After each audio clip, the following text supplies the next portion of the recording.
আজকে তোমাদের দেখাবো চিলি চিকেনের তৈরি করার একটা নতুন প্রসেস। প্রথমে আমরা বাটার করে নিয়ে ওর মধ্যে চিকেনগুলোকে করে ফ্রাই করে নিচ্ছি। এরপর ধনেপাতা কুচি, লঙ্কা, পেঁয়াজ, টমেটো সব কেটে নিয়েছি।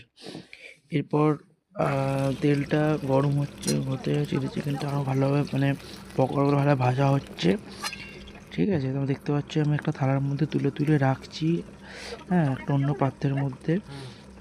তার মধ্যে কিছু কিছু খেয়ে খেয়ে আবার দেখছিলাম, লোভনীয় জিনিস তো খেতে ইচ্ছাও করে। এবার কড়ার মধ্যে তেল দিয়ে দিয়েছি, তারপর ওই লঙ্কা পেঁয়াজ ওই সব ক্যাপসিকামগুলোকে দিয়ে দিয়েছি। এবার একটু অ্যাড করে দিচ্ছি ওর সাথে একটু সোয়া সস, ঠিক আছে, তারপর একটু দিয়ে দেবো একটু টমেটো কেচাপ, ঠিক আছে।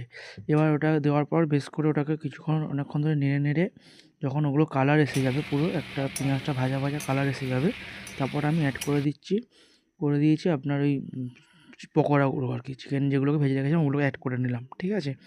এবার অনেকক্ষণ ধরে নাড়ার পর ওর মধ্যে দিয়ে দেবো একটুখানি,